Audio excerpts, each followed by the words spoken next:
Examinai os espíritos para ver se eles procedem de Deus. 1 João 4.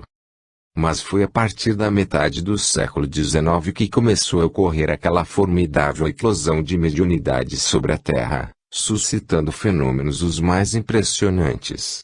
Isto, visando sacudir a humanidade e levá-la a conscientizar-se das realidades espirituais. E essa eclosão mediúnica foi profetizada por Joel, no Antigo Testamento, quando disse: nos últimos tempos derramarei do meu espírito sobre toda a carne, vossos filhos e filhas profetizarão, vossos velhos terão sonhos e vossos jovens terão visões. Joel 2:28. Os estudiosos das coisas espirituais entendem que estamos vivendo no final de um ciclo evolutivo. Não o fim do mundo, mas sim, o fim de uma civilização ou de um ciclo na evolução da humanidade.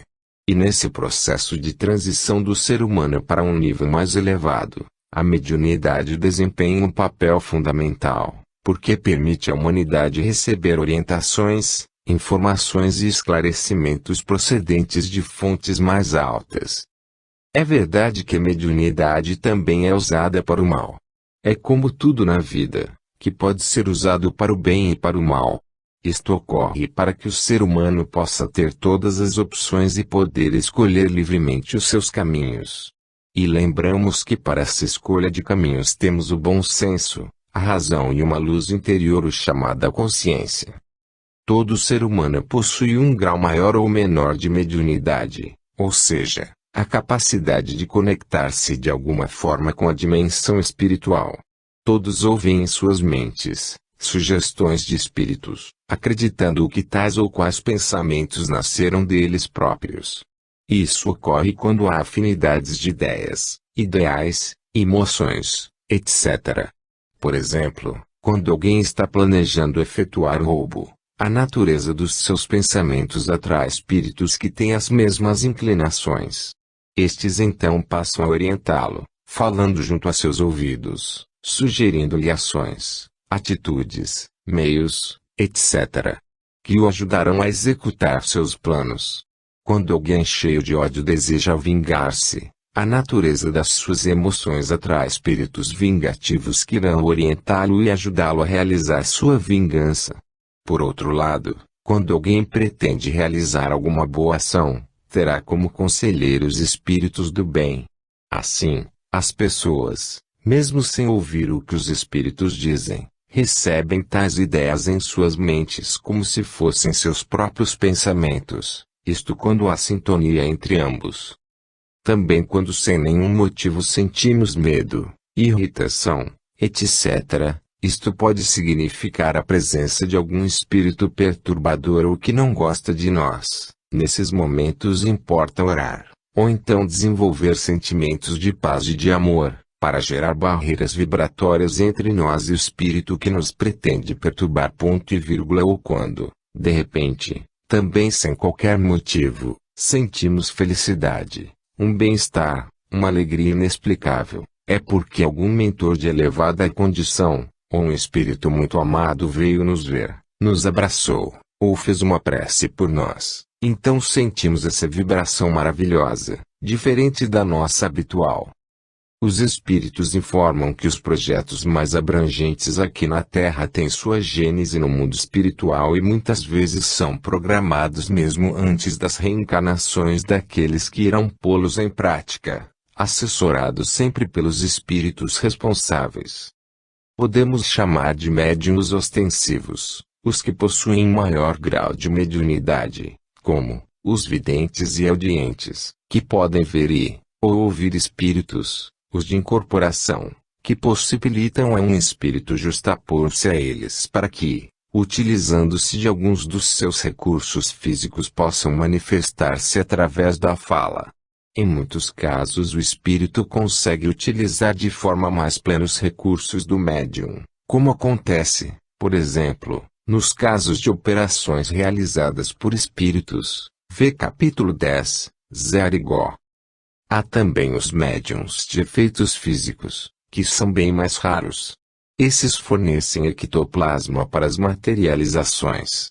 Ectoplasma é uma substância viscosa, esbranquiçada, quase transparente, da qual os espíritos se utilizam para se tornarem visíveis, tangíveis e audíveis na dimensão material, assim como também materializaram objetos trazidos da dimensão espiritual. Vê capítulo 08, Mediunidade, Efeitos físicos.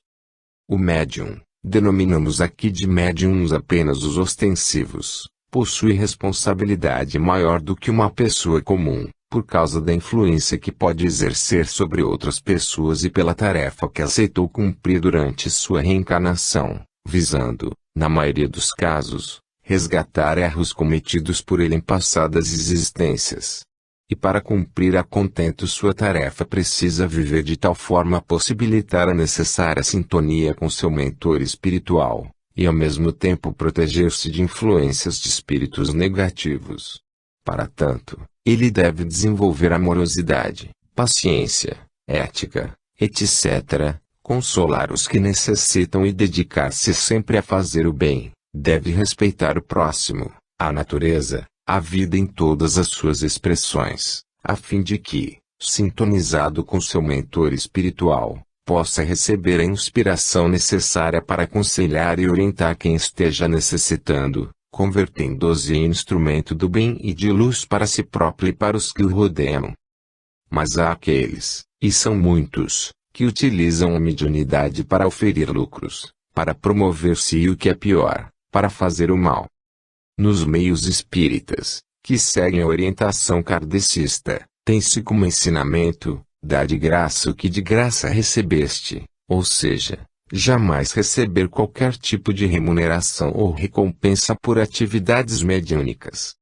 Durante 18 anos eu tive oportunidade de atuar como médium de incorporação em sessões de atendimento a espíritos sofredores e obsessores, sentindo e percebendo com toda a intensidade seus sofrimentos, seus dramas, seus ódios e desesperos.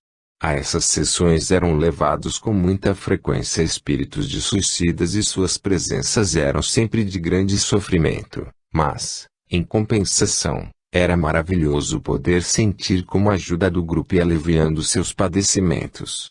Nos casos de perseguições espirituais podia acompanhar o desenrolar da conversa que o doutrinador desenvolvia junto a esses espíritos, sempre com muito amor e assessorado pelos benfeitores espirituais, e como ia conseguindo levá-los a abandonarem suas vítimas.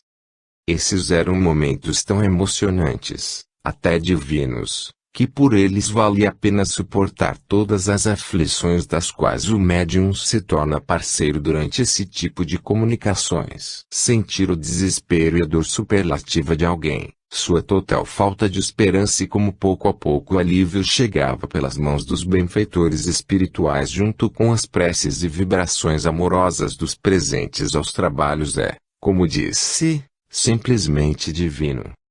Quanto aos espíritos vingativos, era maravilhoso perceber as mudanças em seus sentimentos quando eram envolvidos nas vibrações de amor dos presentes e ao ouvirem os esclarecimentos e o convite do doutrinador para mudarem de vida. Pergunta: como acontece a psicografia? O espírito pega a mão do médium e escreve. Resp. Não é bem assim. Toda a comunicação mediúnica passa pela mente do médium. O espírito sintoniza com a mente do médium, envolve-o em seus fluidos, ou energias espirituais, atua sobre seu corpo espiritual e através deste domina o corpo físico ou somente a mão, ou a fala, conforme o caso. Há médiums que psicografam simultaneamente com as duas mãos e até mesmo em idiomas diferentes. É claro que as técnicas usadas pelos espíritos nós não podemos conhecer ou entender em profundidade, porque eles atuam numa dimensão da qual ainda pouco sabemos. Além disso, os mais avançados ganhos da ciência na Terra, não passam de um jardim da infância, comparados ao conhecimento científico do mundo espiritual, em suas faixas mais altas. Pergunta: qual é a diferença entre vidência e clarividência? Resp. A vidência é ver espíritos, objetos ou ambientes do mundo espiritual. A clarividência é ver através da matéria, por exemplo, ver o que ocorre com algum órgão dentro do corpo de alguém, ver o que está acontecendo em outro lugar, ou coisas que ocorreram no passado ou que vão acontecer no futuro. Geralmente a evidência e a clarividência estão associadas à audiência e clareaudiência, ou seja, ouvir, além de ver. Quanto às materializações de espíritos, todos os presentes os veem e ouvem. Na vidência o médium rompe as barreiras dimensionais e vê o espírito em seu próprio habitat. Nas materializações, o médium de efeitos físicos fornece ectoplasma com o qual o espírito se reveste para ser visto, sentido e ouvido por qualquer pessoa. Mas as sessões de materializações são bastante raras. Elas exigem uma série de pré-requisitos difíceis de se encontrar. Tem que haver um bom médium de ectoplasmia e o grupo de apoio precisa ser de pessoas conscientes da seriedade das necessidades do trabalho, porque a harmonia mental e a disciplina dos presentes é fundamental. Quanto às reuniões espíritas, elas não têm cunho ritualístico, são voltadas para o estudo dos mecanismos da vida e giram em torno de ensinamentos e orientações para a vivência do amor, da humildade, da paz, dos valores éticos e da prática do bem. A finalidade delas é essencialmente a de ajudar as pessoas em seu crescimento interior, em sua evolução espiritual. Já, as sessões mediúnicas não são abertas ao público, isto porque elas se destinam a ajudar espíritos sofredores e obsessores. São situações muitas vezes dramáticas, em que esses espíritos mostram as suas mazelas, expõe suas dores mais íntimas. Assim, não seria ético tratar desses casos diante de um público, geralmente leviano e ecata de emoções. Nos centros espíritas, assim como também em outros ninhos da fé, os espíritos do bem trabalham para ajudar aos que para ali acorrem. E sempre, na medida do karma de cada um, assim como, de seus merecimentos e de sua fé, eles são ajudados. Os espíritos denominados sofredores são geralmente criaturas comuns, mal orientadas por suas religiões, e por não se encontrarem depois da morte no céu, nem no inferno, mas permanecendo arraigadas em suas crenças, não conseguem entender, nem aceitar o fato de já terem deixado o corpo físico, acreditando estarem ainda vivos. Procuram interagir com as pessoas, mas estas, evidentemente não lhes dão atenção e elas geralmente acabam se acomodando à nova situação, achando que algo terrível aconteceu, ou que não estão no seu juízo normal. Outras ainda, mesmo conscientes de seu atual estado, permanecem nos locais onde viveram, como se ainda estivessem vivos. Muitas ainda padecem em seus corpos espirituais o reflexo das doenças que tiveram, sofrendo dores, sufocação, mal-estar e angustias de toda a natureza. Há também aqueles que, em virtude de faltas cometidas contra as leis maiores, após uma permanência maior ou menor em zonas de sofrimentos, são resgatados por espíritos do bem. Nos trabalhos mediúnicos nos centros espíritas elas recebem alívio e podem ser encaminhadas para os destinos compatíveis com seus merecimentos e sua situação espiritual, onde recebem ajuda e podem dar continuidade ao seu processo evolutivo. Nota: incorporação ocorre quando o corpo espiritual do médium se afasta do corpo carnal, permitindo ao espírito comunicante justapor-se a ele, e utilizar alguns dos seus recursos físicos, tais como a fala, a gesticulação, etc. Nesses momentos o médium vivencia o que se passa com o espírito, sentindo suas dores, seus estados de espírito e muitas vezes tendo percepções mais amplas sobre o mesmo, sua vida, as causas de seu sofrimento, etc. Capítulo 7. Mediunidade. Pesquisas científicas. Numa de suas aulas na Uniespírito Universidade Internacional do Espírito, com sede em São Paulo, Brasil, o cientista, Dr. Sergio Felipe de Oliveira, disse o seguinte: a sobrevivência do espírito após a morte do corpo biológico, sendo este, o espírito, a sede de emoção, da personalidade, da identidade de uma pessoa na hipótese do contínuo da vida, A comunicabilidade entre a dimensão espiritual e o plano biológico nos estados de transe, na mediunidade, o entendimento do cérebro como transdutor da alma e não como foco produtor do pensamento, são questões em aberto no território da ciência. A visão materialista entende que a pessoa é o corpo biológico, portanto a vida termina com a morte do corpo. Esta é uma hipótese que não foi comprovada pela ciência. Assim, tanto a visão espírita proposta por Allan Kardec, quanto a visão organicista materialista são hipóteses abertas à investigação pela ciência oficial. Um cientista que se diz materialista fala em nome próprio e não em nome da ciência. A ciência oficial está aberta à investigação das hipóteses espíritas tanto quanto as hipóteses materialistas. Assim é que as universidades americanas como a Universidade de Harvard, Mingled Institute, a Universidade de Virgínia, pesquisas sobre reencarnação, a Universidade do Arizona, Laboratório de Pesquisas sobre Vida após a Morte, www.veritas.arizona.edu e por extensão as 50 maiores faculdades de medicina do ZOA. Incluem em seus currículos de graduação e pós-graduação disciplina Medicina e Espiritualidade, segundo JAMA-Journal of American Medical Association.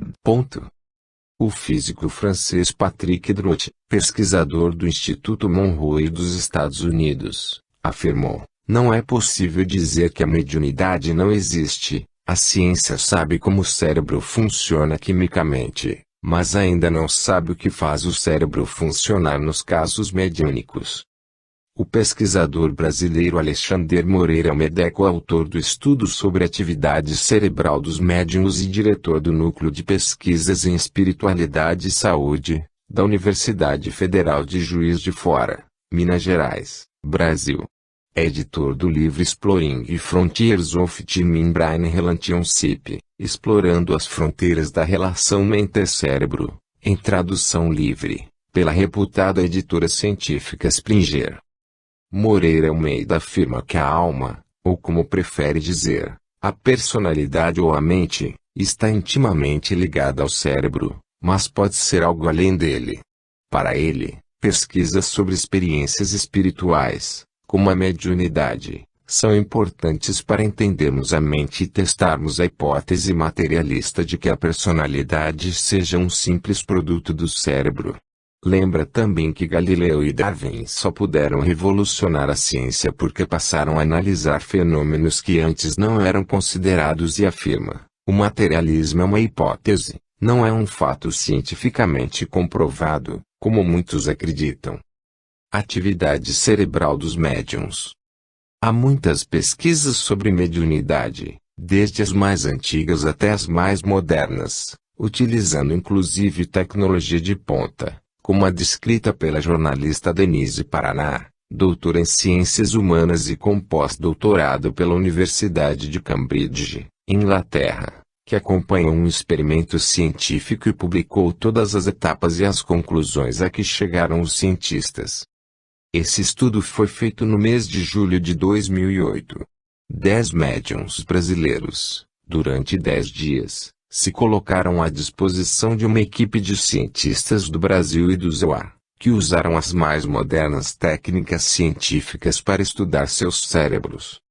Os cientistas Júlio Pérez, Alexandre Moreira Almeida, Leonardo Caixeta, Frederico Leão e André Neuberg, foram os responsáveis pela pesquisa. Eles pertencem às faculdades de Medicina da Universidade de São Paulo BR, da Universidade Federal de Juiz de Fora BR, da Universidade Federal de Goiás BR e da Universidade da Pensilvânia, na Filadélfia e.U.A. O cérebro dos médiuns foi vasculhado por equipamentos de alta tecnologia durante o transe fora dele. Foi uma experiência pioneira na produção de neuroimagem por intermédio de tomografia por emissão de positrons, chamada PET, e por meio do método conhecido pelas siglas PECT, Single Photon Emission Computed Tomography, ou tomografia computadorizada de emissão de fóton único. A atividade cerebral de cada médium foi mapeada por meio do fluxo sanguíneo, durante o transe da psicografia e durante a escrita normal fora do transe. Os cientistas ficaram surpresos quando o mapeamento cerebral das duas atividades foi comparado. Apesar de a estrutura da narrativa ser mais complexa nas psicografias do que nos outros textos escritos fora do transe, os cérebros ativaram menos as áreas relacionadas com o planejamento e com a criatividade. Os 10 médiuns produziram psicografias espelhadas, escritas de trás para frente, fizeram-no em línguas que não dominavam bem, descreveram corretamente ancestrais dos cientistas que os próprios pesquisadores diziam desconhecer, etc. Segundo a pesquisa, a mediunidade pode ser considerada uma manifestação saudável, já que apesar de haver várias semelhanças entre a ativação cerebral dos médiums estudados e pacientes esquizofrênicos, os resultados deixaram claro também que aqueles voluntários não tinham esquizofrenia ou qualquer outra doença mental. Os cientistas afirmam que a descoberta de ativação da mesma área cerebral sublinha a importância de mais pesquisas para distinguir entre a dissociação, processo em que as ações e os comportamentos fogem da consciência, patológica e não patológica, entre o que é e o que não é doença, quando alguém se diz tocado por outra entidade. Uma das conclusões a que os cientistas chegaram é que a mediunidade envolve um tipo de dissociação não patológica, ou não doentia. A mediunidade pode ser uma expressão comum à natureza humana. Essas conclusões foram divulgadas na revista científica americana PLOS ONE, o estudo Neuroimagem durante o estado de transe, uma contribuição ao estudo da dissociação. Correspondências cruzadas ou cross-correspondências em inglês. Segundo Ernesto Bozano, o termo que melhor explicaria o fenômeno seria mensagens complementares. É um dos fenômenos que possibilitaram as mais plenas comprovações da existência e comunicabilidade dos espíritos. Tratava-se de comunicações obtidas pela escrita automática, quando a mão do médium escreve, sem a sua participação, por médiums diferentes, geralmente distantes uns dos outros. Cada comunicação se apresentava cheia de lacunas, quase sempre ininteligíveis quando isoladamente apreciadas, mas, quando reunidas como as peças de um jogo de paciência, o quadro estava perfeito. Os médiums não tinham qualquer comunicação entre si, muitos habitavam cidades diferentes e nem se conheciam. E, de um modo geral, as mensagens quase sempre foram entregues ao mesmo tempo. Conforme Sir Oliver Lodge, a finalidade desses esforços engenhosos e complicados, é evidentemente o de provar que esses fenômenos são obra de inteligências bem definidas, distintas da de qualquer um dos médiuns. A transmissão por fragmentos de uma mensagem ou de um trecho literário ininteligíveis para cada um dos escreventes, tomada isoladamente, exclui a possibilidade de uma comunicação telepática entre estes. As primeiras experiências tiveram início em Londres, na Inglaterra, no dia 17 de dezembro de 1906 e se estenderam até o dia 2 de junho de 1907. 7 médiuns psicógrafos tomaram parte. Nestas comunicações o mesmo espírito se manifestava por 2 ou 3 médiuns, fornecendo mensagens fragmentárias a cada um deles. Só quando foram reunidas as comunicações é que se verificou a interligação entre elas. Assim, 2 médiuns recebiam 2 diferentes mensagens, mas a conexão entre ambas surgia numa terceira mensagem, obtida por outro médium. As mensagens eram recebidas em latim e vertidas para o inglês pelo Dr. W. V. Hall. Vale ressaltar que, quando mais tarde as mensagens foram comparadas, apresentavam relação com 3 homens já falecidos. Todos tinham sido fundadores em 1882, da So saith for Physical Research. Foram eles, Henry Sidgwick, 1838 a 1900, Frederick Myers, 1843 a 1901, e Edmund Gurney, 1847 a 1887. Acrescentando, diz Bozano, complicam também a natureza das comunicações, tiradas da literatura antiga, pela sutileza das alusões e pelo embaralhamento. Só um longo estudo permite reconstituir esse jogo de paciência literário e perceber a intenção que presidiu a sua reunião. So saith for physical research. De Londres, através de J. G. Piddington, preferiu não admitir a sobrevivência da alma após a morte. E conquanto tenha se defrontado com tantas e tão constrangedoras evidências, preferiu assumir uma posição que não a comprometesse no contexto da comunidade científica. Por outro lado, Sir Oliver Lodge e Sir William Barrett opinaram favoravelmente, anotando o último que, certamente nenhuma inteligência encanada teria planejado, coordenado e dirigido as mensagens. Os mortos, no entanto, tinham sido todos e sem exceção, eruditos em cultura clássica. O material gerado nas correspondências cruzadas está reunido em 24 volumes, cada um deles com cerca de 500 páginas, perfazendo um total de 12.000 páginas. São provas coletadas por um extenso período, 30 anos, segundo o pesquisador Montague Kane. Existem apenas 13 cópias dessas correspondências em todo o mundo. A mediunidade como é vista por alguns pioneiros da área mental. Dr. Frederick W. H. Myers, qualquer um com um senso de evidência, um senso não embotado pelo sectarismo da ciência, deve agora, me parece, perceber que sensibilidades ampliadas, transes com faculdades supranormais e mesmo transferências experimentais de pensamento são tipos de fenômenos naturais que devem, assim como qualquer outro evento natural, ser acompanhados com curiosidade científica. Dr. Frederick W. H. Myers, 1843 a 1901, foi um dos pioneiros na criação de um sistema de classificação de fenômenos paranormais. As palavras telepatia, supranormal, além dos famosos termos eu subliminar e eu supraliminar, adotados pela parapsicologia atual, são de sua autoria. Carl Gustav Jung, no final de sua tese, conclui: longe estou de acreditar que com este trabalho tenha conseguido um resultado definitivo ou cientificamente satisfatório. Meu esforço visou sobretudo a opinião superficial daqueles que dedicam aos fenômenos chamados ocultos nada mais que um sorriso de escárnio. Também teve como objetivo mostrar as várias conexões que existem entre esses fenômenos e o campo experimental do médico e da psicologia e, finalmente, apontar para as diversas questões de peso que este campo inexplorado nos reserva. Este trabalho me convenceu de que neste campo está amadurecendo rica colheita para a psicologia experimental. Jung também diz ser muito difícil, se não impossível, a prova de que se tratem realmente de espíritos. Sobre este tema, cito uma longa conversa que teve com o professor Slope. Ele, Slope, admitiu que, considerando todos os fatores, a totalidade desses fenômenos metafísicos seria mais bem explicada pela hipótese dos espíritos do que pelas qualidades e peculiaridades do inconsciente. Com base em minhas próprias experiências, preciso dar-lhe razão neste aspecto.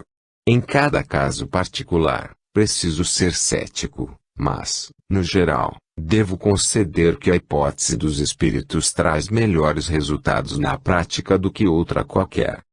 1875 a 1961, Carl Gustav Jung foi um psiquiatra e psicoterapeuta suíço que fundou a psicologia analítica. Jung propôs e desenvolveu os conceitos de personalidade extrovertida e introvertida, arquétipo e inconsciente coletivo. Seu trabalho tem sido influente na psiquiatria, psicologia, ciência da religião, literatura e áreas afins. Capítulo 8. Mediunidade. Efeitos físicos. Os fenômenos de materialização constituem as mais altas e irrefragáveis demonstrações da imortalidade. Surgir um ser defunto diante dos espectadores com uma forma corpórea, conversar, caminhar, escrever e desaparecer, quer instantaneamente, quer gradativamente, sob as vistas dos observadores, é de certo o mais empolgante e o mais singular dos espetáculos. Ernesto Bozano. A partir da segunda metade do século XIX houve muito interesse pelos fenômenos espirituais, mobilizando grande número de cientistas, médicos, pesquisadores, técnicos, estudiosos, etc. Muitos foram fundo nas pesquisas, como aquelas que se referem a materializações de espíritos, de objetos trazidos da dimensão espiritual, etc. Eles chegavam a amarrar e até acorrentar os médiuns, deixando-os nus, para terem certeza de que não podia haver fraude nas manifestações. Enquanto isso, outros, principalmente parapsicólogos, se esforçavam em encontrar algo que pudesse desmentir os fenômenos, criando teorias não fundamentadas em pesquisas ou experimentações. Materializações. Observação. Ectoplasma é uma substância viscosa, esbranquiçada, quase transparente, com reflexos leitosos, evanescente sob a luz, e que tem propriedades químicas semelhantes às do corpo físico do médium, donde provém. É considerada a base dos efeitos mediúnicos chamados físicos, como as materializações, pois através deles os espíritos podem atuar sobre a matéria. O termo foi cunhado pelo fisiologista francês Charles Richet e publicado em 1922 no seu Tratado da Metapsíquica, pelo qual ele relata suas observações acerca de manifestações extraordinárias através de médiuns como Eusapia Palladino e Eva Carriere. As materializações de espíritos permitem plenas comprovações da realidade espiritual, tais como as luvas de parafina. Quando o espírito materializado mergulha a mão ou o pé numa vasilha com parafina fervente e a seguir em água fria, até se formar uma luva ou uma meia. Depois ele desmaterializa a mão, ou o pé, ficando a luva ou a meia com todos os detalhes, inclusive veias. Seria absolutamente impossível gerar tais coisas, sem as materializações. Os materiais, como luvas e meias de parafina, obtidos pelo Dr. Gustave Gelei, professor da Faculdade de Medicina de Lyon, estão conservados no Instituto Metapsíquico Internacional em Paris. No livro Materializações Luminosas, o delegado de polícia e pesquisador Dr. Rafael Arranieri, São Paulo, Brasil, narra sessões onde doentes eram tratados por espíritos materializados que usavam aparelhos nunca vistos na Terra. Eles se apresentavam luminosos, e a sua luz clareava o ambiente de tal forma que, tanto eles quanto as suas atividades ficavam plenamente visíveis a todos, inclusive aos pesquisadores e algumas autoridades, que sempre se faziam presentes, podendo observar tudo. Ele conta fatos impressionantes, que eram testemunhados por dezenas de pessoas que depois assinavam a ata da reunião, na qual tudo era narrado com detalhes. Um desses fatos ele relata, dizendo: um espírito resplandecente aproximou-se de uma senhora enferma e colocou-lhe no peito um aparelho estranho, gelatinoso, de cor verde claro e transparente. Como num passe de mágica pude ver-lhe o interior do corpo, com toda a nitidez. O espírito mergulhou a mão através do aparelho, e em gestos compassados retirava a mão e tornava a mergulhá-la. De cada vez trazia nos dedos certa matéria escura que, lançada no ambiente, se dissolvia. O espetáculo durou por longos minutos. Naquelas sessões também colocavam no fogo um balde grande cheio de parafina. Então, os espíritos materializados mergulhavam as mãos na parafina fervente e depois na água fria, até a parafina endurecer. Depois desmaterializavam as mãos, delas ficando um molde perfeito. Esses moldes estão em demonstração em centros espíritas de Minas Gerais e Rio de Janeiro, conforme relata no livro. Florence Cook. A senhorita Florence Cook, com 15 anos de idade quando foram iniciadas as pesquisas, foi a principal médium pesquisada pelo cientista inglês Sir William Crookes, cujo intento era desmascarar os fenômenos espirituais. Essa pesquisa foi narrada detalhadamente por Crookes no livro Researches into Phenomena of Spiritualism. Foi a própria Florence quem o procurou a fim de solicitar-lhe que investigasse a sua mediunidade. Eis como ela narra o episódio. Fui à casa de Mr. Crookes sem dizer nada aos meus pais nem aos meus amigos. Ofereci-me como em sacrifício voluntário perante a sua incredulidade. Pouco antes se dera o desagradável incidente com Mr. Volkmann. Os que não conheciam o fenômeno dirigiam palavras cruéis contra mim. Mr. Crookes fizeram um comentário que me atormentava e foi por isso que me decidi a ir procurá-lo. Ele me recebeu e eu lhe disse, já que acreditais que sou uma impostora, se quiserdes virei submeter-me a experiências em vossa própria casa. Vossa esposa pode vestir-me como quiserdes e deixarei convosco o que tiver trazido. Podereis vigiar-me como vos aprover, submeter-me-ei às experiências que desejardes, de modo que vos contenteis em todos os sentidos. Só imponho uma condição, se verificardes que sou agente de uma mistificação, denunciai-me publicamente, mas se vos certificardes de que os fenômenos são reais e de que eu mais não sou que um instrumento de forças invisíveis, isso direis ao público de modo que todo mundo tome conhecimento da verdade. William Crookes aceitou o repto e, após quase 4 anos de pesquisas, com Florence Cook e outros médiuns, para grande desagrado da maioria dos seus pares, proclamou a autenticidade de tais fatos, dizendo, não digo que isso seja possível, afirmo que isso é real. A última sessão que Crookes realizou com a médium Florence Cook, depois de mais de 3 anos de sessões ininterruptas, foi assim narrada. Na última sessão, às 7h23 da noite, o Sr. Crookes conduziu a senhorita Cook, que trajava um vestido de merino azul claro, para o gabinete escuro, onde ela se deitou no chão, com a cabeça sobre um travesseiro. Às 7h30, Katia King, espírito, mostrou-se fora da cortina em toda a sua estatura. Estava vestida de branco, de mangas curtas e o pescoço nu. Trazia soltos os seus longos cabelos castanho claros, de tom dourado, a lhe caírem em cachos dos 2 lados da cabeça e pelas costas até a cintura. Também trazia um longo véu branco que apenas 1 ou 2 vezes abaixou sobre o rosto, durante a sessão. Durante quase toda a sessão Katia se conservou em pé diante dos assistentes. Corrida que fora a cortina do gabinete, todos viam distintamente a médium adormecida, com o rosto coberto por um xale vermelho, para preservá-lo da luz. Não deixara a posição que havia tomado desde o começo da sessão, que transcorreu a uma luz que espalhava viva claridade. Katia falou da sua próxima partida e aceitou um ramo de flores que o Sr. Tapp lhe trouxera, assim como um apanhado de lírios que o Sr. Crookes lhe ofereceu.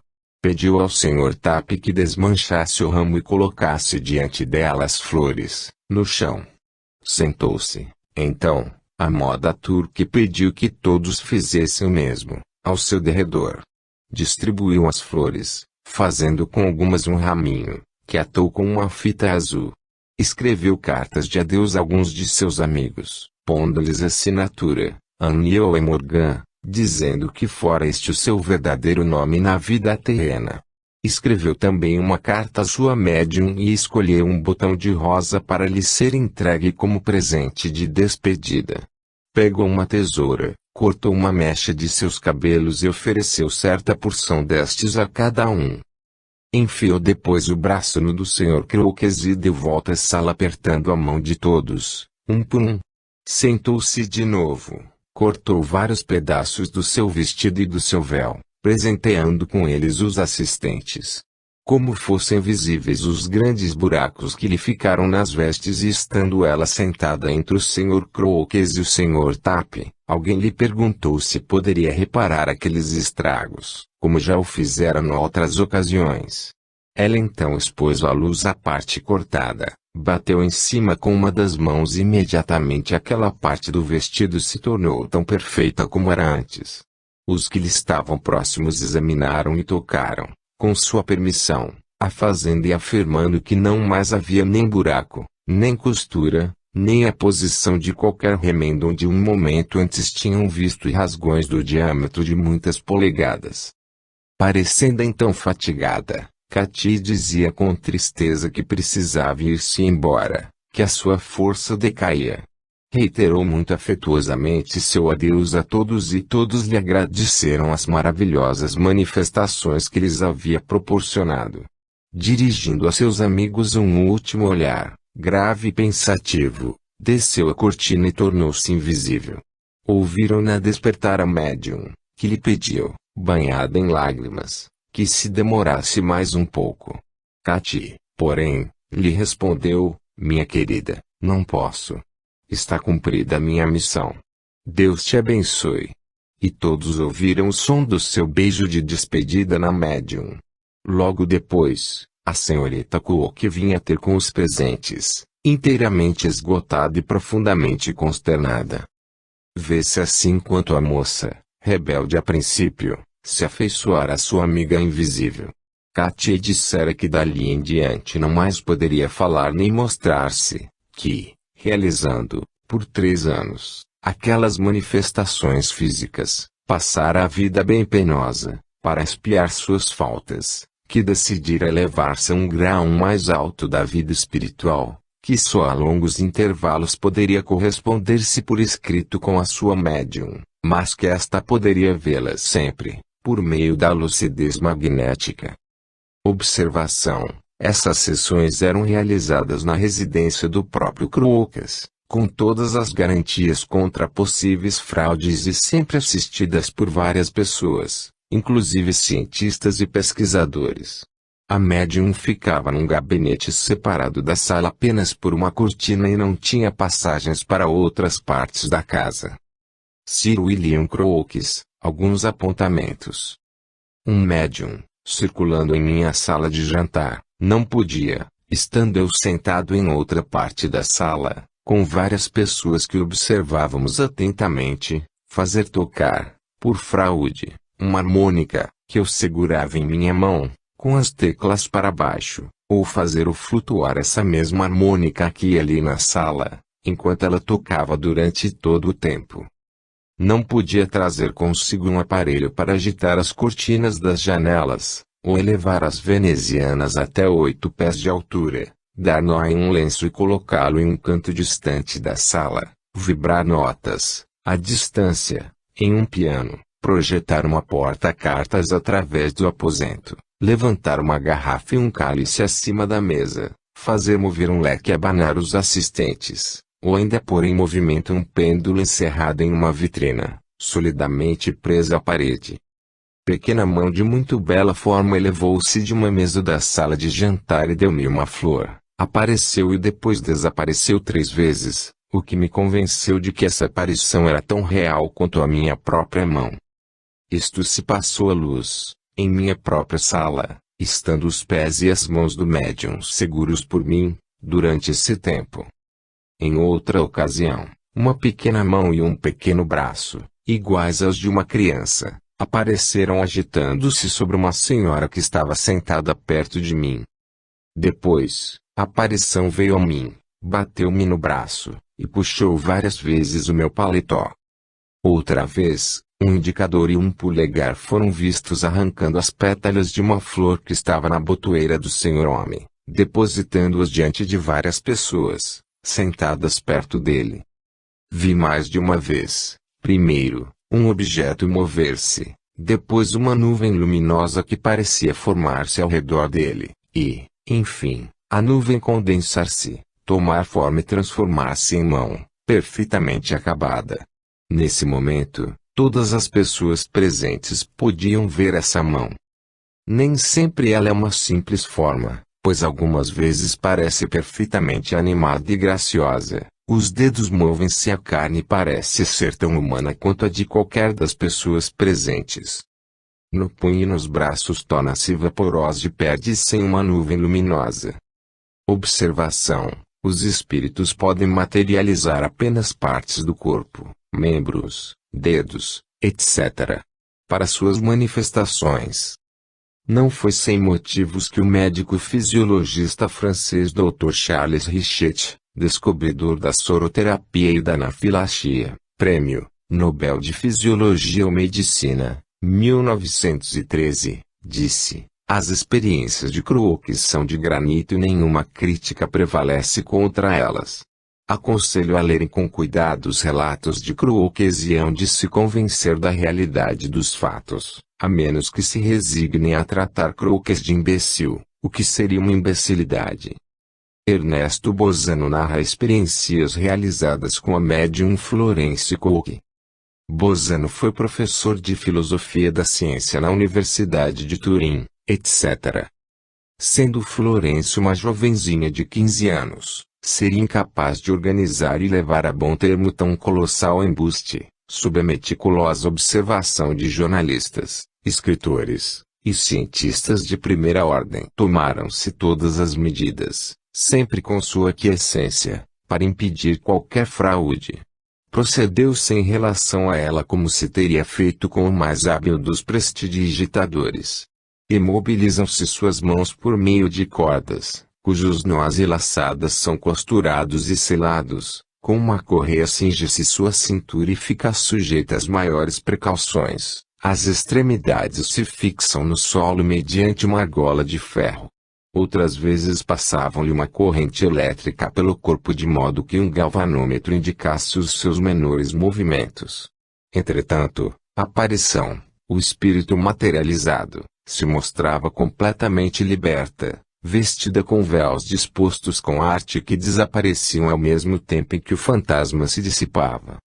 Katia King, espírito, difere tanto da médium Florence Cook que mesmo os incrédulos mais sistemáticos, como Dr. Sexton, puderam vê-las juntas, enquanto Miss Cook jazia em transe, amarrada em sua cadeira. Seu testemunho confirma o de escritora Florence Marriott de Sir William Crookes, que tinham podido ver a cena. Desde os primórdios da mediunidade da senhorita Florence Cook, o Sr. C.H. Blackburn, de Manchester, lhe fez importante dote que lhe assegurou a subsistência. Assim procedeu ele, tendo em vista o progresso da ciência. Todas as sessões da senhorita Florence Cook se realizaram gratuitamente.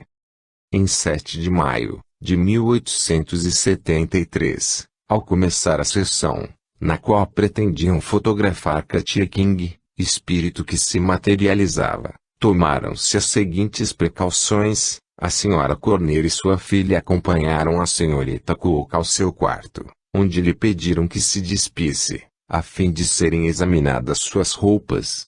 Fizeram-na envergar um grande roupão de pano cinzento, em substituição do vestido que despira, e depois conduziram na sala das sessões, onde lhe ataram solidamente os pulsos com fitas. O gabinete foi examinado em todos os sentidos, após o que a senhorita Cook se sentou dentro dele. As fitas que lhe atavam os punhos foram passadas por um anel fixado no assoalho, em seguida amarradas a uma cadeira colocada fora do gabinete. Desse modo, se a médium se movesse, logo o perceberiam. A sessão principiou às 6 horas da tarde e durou cerca de 2 horas, com um intervalo de 30 minutos. A médium adormeceu logo que se instalou no gabinete e, decorridos poucos instantes, Katia King, espírito, vestida de branco, apareceu e se encaminhou para o meio da sala. Aquela noite, seu vestido era decotado e de mangas curtas, de sorte que se lhe podiam admirar o maravilhoso pescoço e os braços. A própria coifa que, como sempre, lhe envolvia a cabeça, estava ligeiramente afastada, deixando ver seus cabelos castanhos. Os olhos eram grandes e brilhantes, de cor cinzenta, ou azul escuro. Tinha a tez clara e rosada, os lábios corados. Parecia inteiramente viva. Notando o prazer que experimentávamos em contemplá-la assim diante de nós, Katia redobrou de esforços para que tivéssemos uma boa sessão. Depois, quando acabou de posar em frente à máquina fotográfica, passeou pela sala, conversando com todos, completamente à vontade.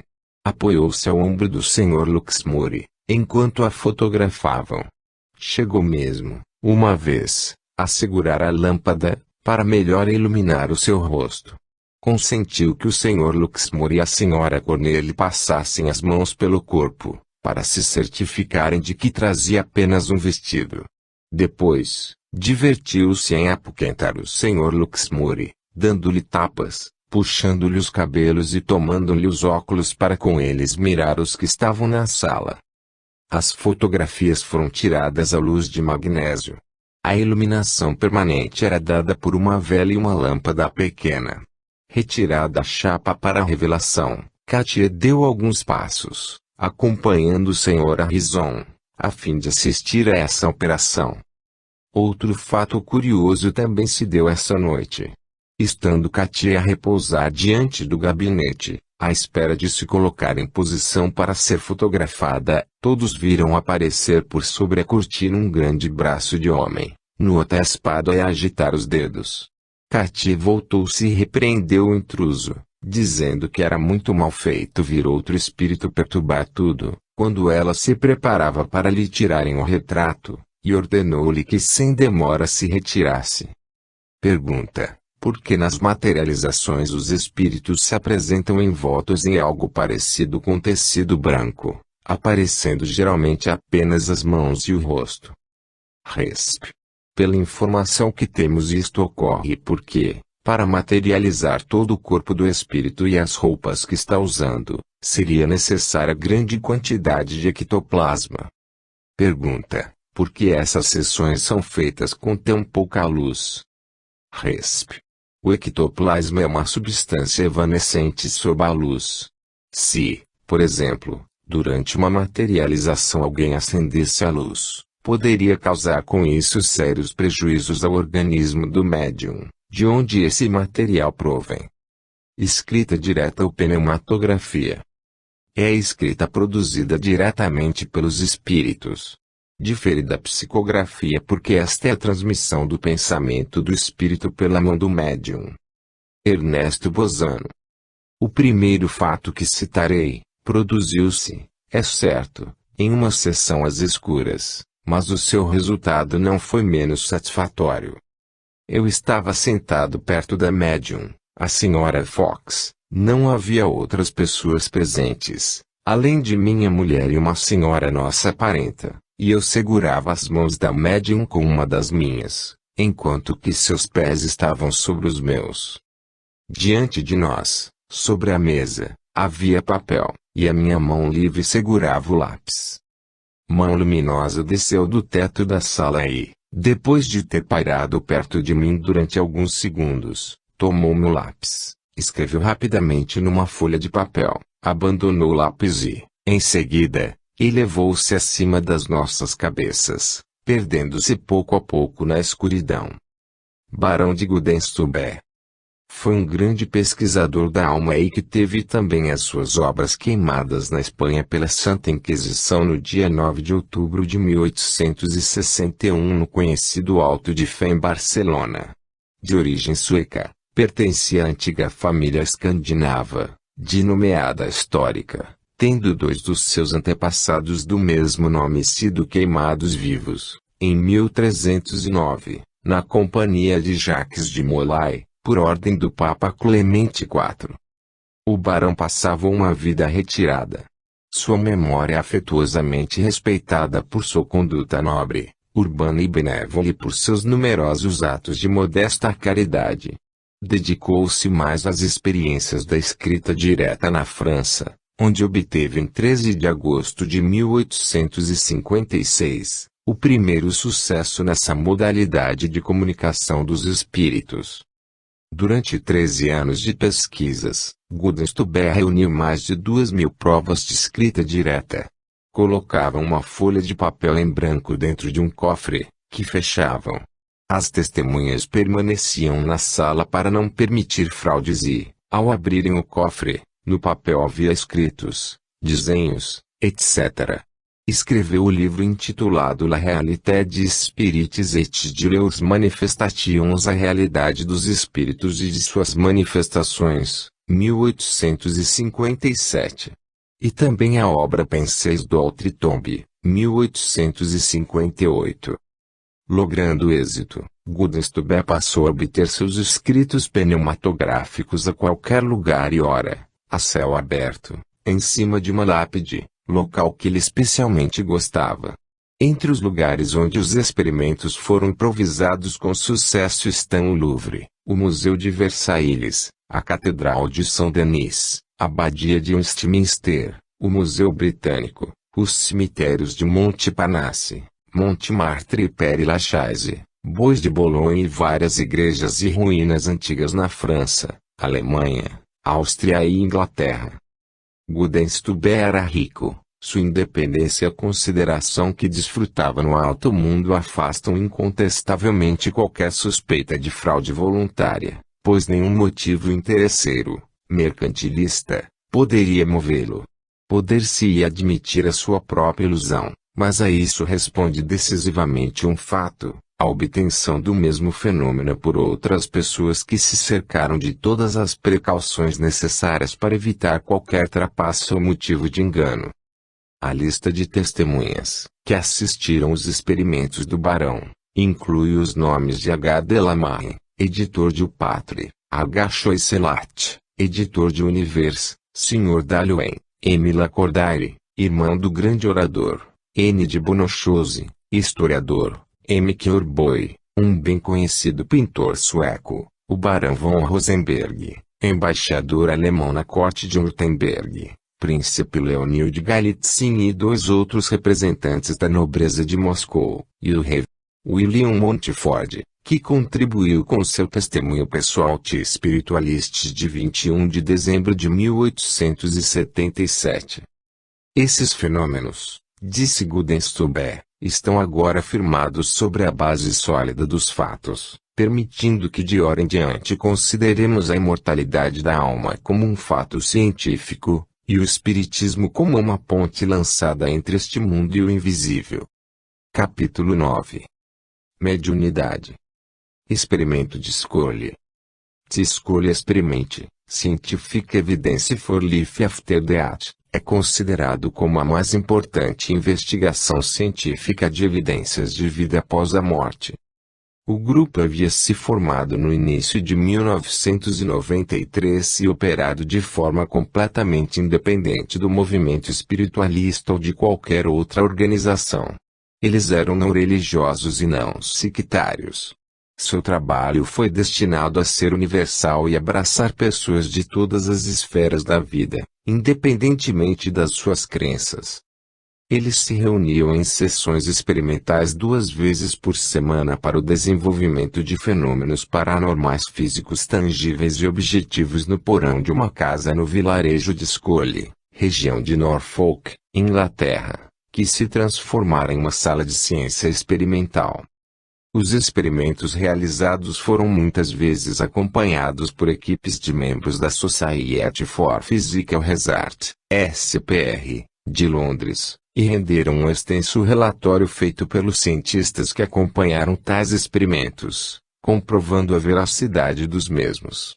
O relatório foi denominado de o Relatório Scully. Dentre muitos experimentos realizados, podem ser destacados, como por exemplo, o transporte de objetos, aportes, levitações, materializações, luzes paranormais, voz direta, transcomunicação instrumental em áudio e vídeo e muito mais. Tudo realizado sob fortes controles por parte da equipe de cientistas que presenciavam os experimentos. Informaram dirigentes do grupo que logo após o início do experimento de Scully, um grupo de espíritos, que se auto-intitulou de equipe espiritual, se deu a conhecer ao grupo durante as sessões experimentais. Vários deles haviam sido cientistas quando na Terra. Por meio do pioneirismo de novas formas de fenômenos paranormais tangíveis, eles procuraram provar conclusivamente, de uma vez por todas, que a morte não existe e que existem outras dimensões da existência. Essas outras dimensões se ocultam da percepção normal pelas limitações de nossos sentidos e de nossos instrumentos científicos atuais. O grupo também foi informado de que a equipe espiritual consistia de milhares de mentes, todas trabalhando em uníssono para alcançar essa prova tangível da existência de outras dimensões, e que outras equipes estavam se preparando para trabalhar com grupos semelhantes. Alguns já haviam começado.